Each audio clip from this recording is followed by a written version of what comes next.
Pemirsa, puluhan anak menjadi korban predator seksual di Jepara, Jawa Tengah. Ulah pelaku terbongkar setelah salah satu orang tua korban memperbaiki ponsel anaknya dan menemukan video pencabulan pelaku kepada anaknya. Polisi menangkap pemuda 21 tahun asal Kecamatan Kaliamatan, Kabupaten Jepara, Jawa Tengah, dengan tega mencabuli 31 anak di bawah umur.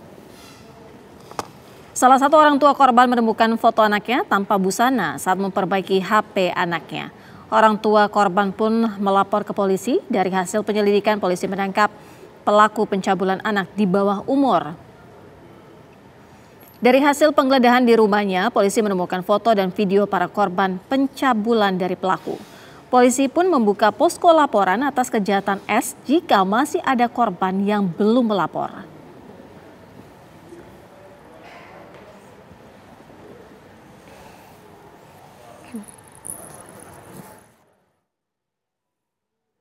Lalu bagaimana dengan modus pelaku bisa mencabuli puluhan anak di bawah umur? Siapa saja para korbannya dan bagaimana dengan modusnya? Sudah bersama kami Kabid Humas Polda Jawa Tengah, Kombes Pol Artanto.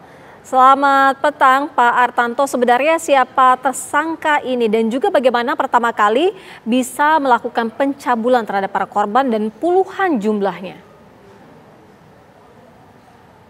Iya. Tersangka ini menggunakan media sosial, modusnya adalah menggunakan media sosial dengan pertemanan, yaitu dari aplikasi Telegram. Yang di dalam aplikasi Telegram itu ada salah satu fitur yang digunakan untuk melakukan pertemanan.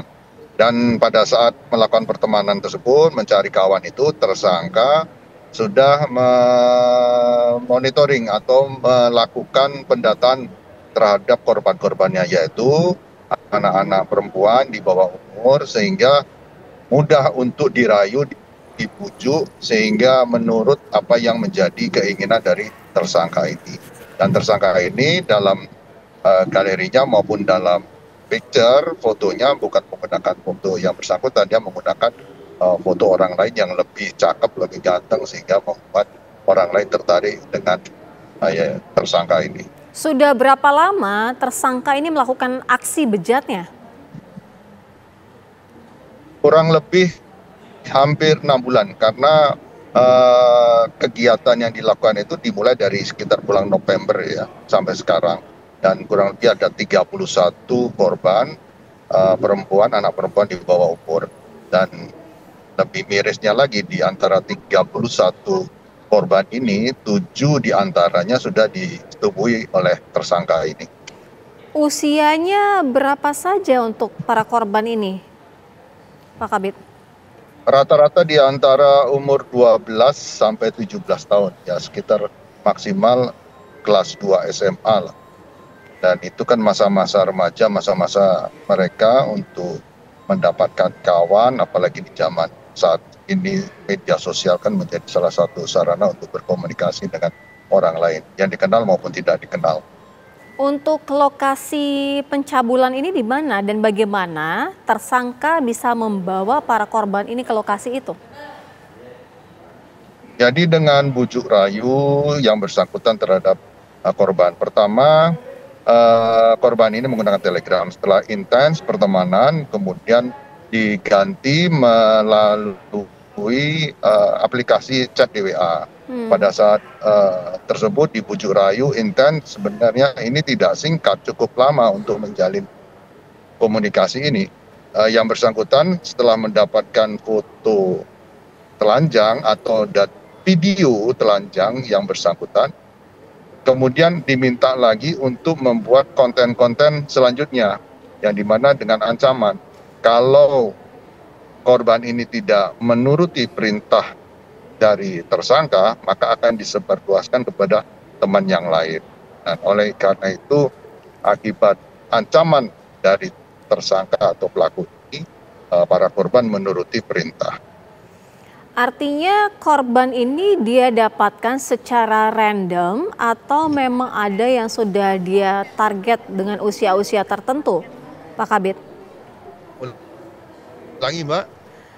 Artinya tersangka ini melakukan aksi bejatnya dengan membidik korban secara random atau sudah ada yang menjadi target dengan usia-usia tertentu yaitu di bawah umur?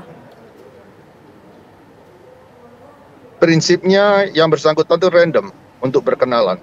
Dan pada saat random dan target ini dapat terpancing oleh bujuk rayu, kemudian dilakukan pendekatan secara intens. Nah, pendekatan ini tidak singkat, cukup lama. Pada saat pendekat sudah intens, korban percaya dengan pelaku, akhirnya korban ini sengaja dengan rela untuk memberikan foto porno kepada si pelaku. Apakah dari tersangka ini selalu merekam semua aktivitas ataupun aksi bejatnya bersama dengan para korban?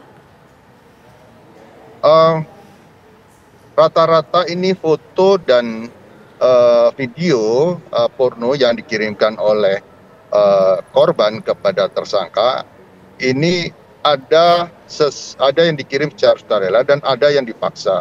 Contoh yang dipaksa itu yang bersangkutan disuruh telanjang, kemudian ada, mohon maaf ya, disuruh masturbasi ada. Kemudian hal tersebut, kegiatan tersebut langsung direkam yang bersangkutan dan untuk diancam kembali untuk disebarluaskan. Apabila tidak ingin menuruti perintah dari tersangka, maka akan disebarkan kepada teman-teman yang lain. Ya, ini yang membuat para korban ini menjadi takut dan merasa terintimidasi dan terus-menerus mengikuti apa yang menjadi perintah daripada tersangka ini. Iya. Pak Kabid, untuk korbannya ini di wilayah Jawa Tengah atau ada yang di luar Jawa Tengah?